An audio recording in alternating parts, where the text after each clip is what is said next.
For our meditation this evening, I'd like to focus on just two verses of that Christmas narrative. While they were there, the time came for her to deliver her child, and she gave birth to her firstborn son and wrapped him in bands of cloth and laid him in a manger because there was no place for them in the inn. Tonight, for our meditation, I'd like to focus on the Holy Family in the barnyard in Bethlehem. This is such an amazing and powerful scene. Almost everyone knows it at some level and has a mental picture of a nativity that you've seen. If you don't, you can look at the one right there. And it's usually a scene with animals and shepherds and magi, all gathered around this manger where there is a baby.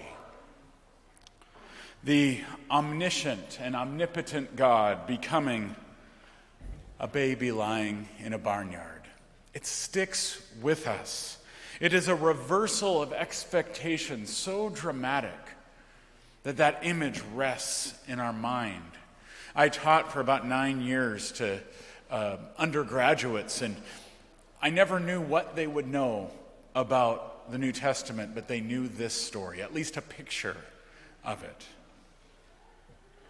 But tonight, I'd like to do something with that image.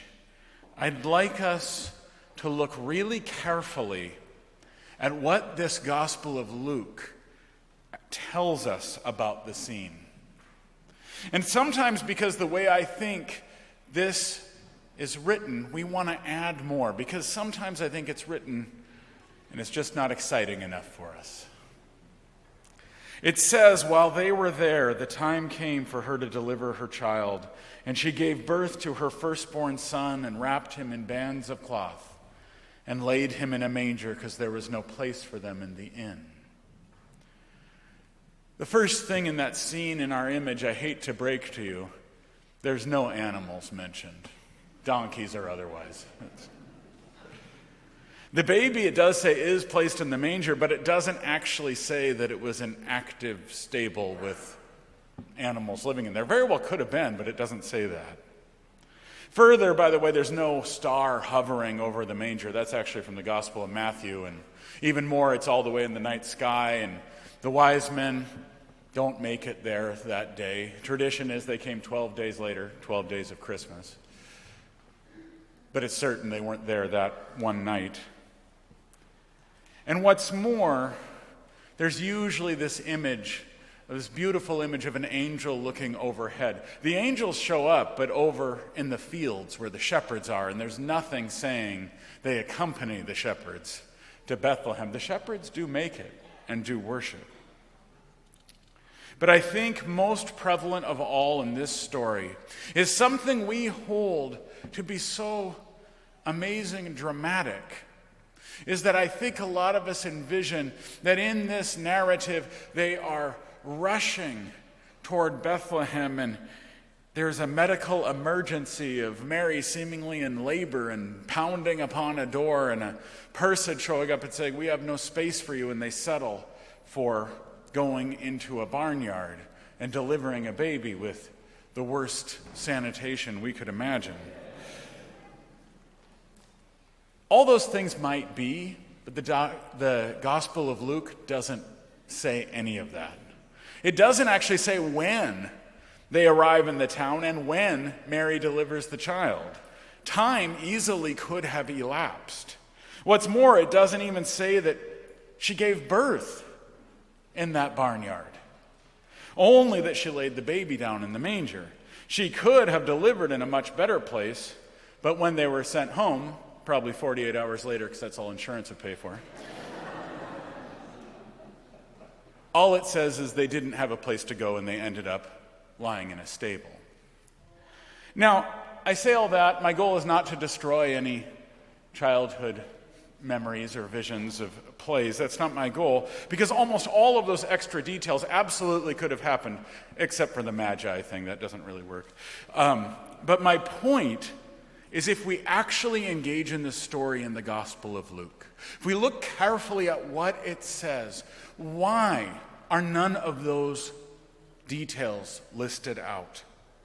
If we could dare to do that, then what we get is a very modest picture in the Gospel of Luke.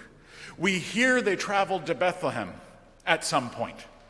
And what's more, she gives birth to a child that is not described where or how. And then, because there was no room, they ended up lodging in this stable, in this manger. And then later some shepherds show up who do worship. It's a very humble beginning, that's very clear. But it's also very human and frankly very normal. The shepherds come and find a baby with his parents, seemingly a normal baby. So far as we know, the baby didn't do anything. And what's more, in the Gospels, Jesus won't do almost anything at all for 30 more years. Those people who come and worship, those shepherds, very likely never got to see Jesus actually do anything. Instead, they found a normal baby with normal first-time parents.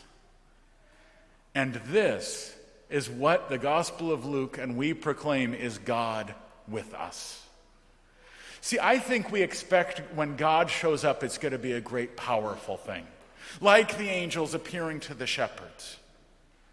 But I think also those nativity scenes in our mind become a powerful thing with all of these characters showing up from all over the place at these wild coincidences all crashing together, leading to something amazing. And so that we are left nothing but in awe. This must be God with us in power and in glory, even if that power and glory isn't what we imagined. But the Gospel of Luke doesn't really tell you that. It gives a very different picture. It's far less exciting.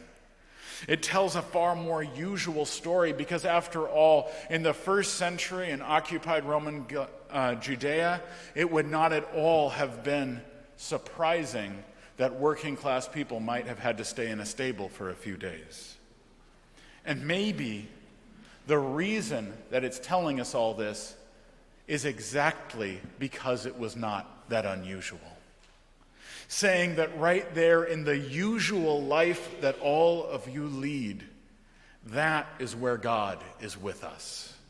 Not just in powerful moments where we're in awe, but in the very usual moments of our own life. This is where God is with us. The power of the incarnation, God becoming a human, is that it's a normal human. Even though Jesus was God, his humanity was just as our humanity, with the message to us, normal humans, God is with us. And this is important, I think, because most of our lives that we experience are not in places that we would consider power or glory. They are in the ordinary, in the usual. And there is where God is dwelling with us.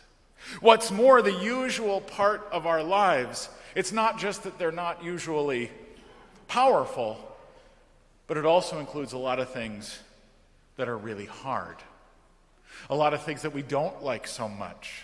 Those moments of pain and suffering and grief and weakness. And there, God is with us. That's the message of the incarnation. God is with you right where you are, right in the ordinary, in the struggle, in the pain. There is God with us. But what it doesn't say is that God is with us only when we recognize it. Often in those hard moments in life, in the usual exhaustion we can have from one challenge to another, I have a hard time perceiving God. We can get frustrated and confused. But the message here is that in the frustration, in the confusion, in the desperation, in the exhaustion, In those places where we can't see God among us, God is still with us. God is there in every part of the usual, in the ordinary, in the fullness of our humanity. That's the incarnation, that every part of us and every part of our lives, there is God with us. Thanks be to God. Amen.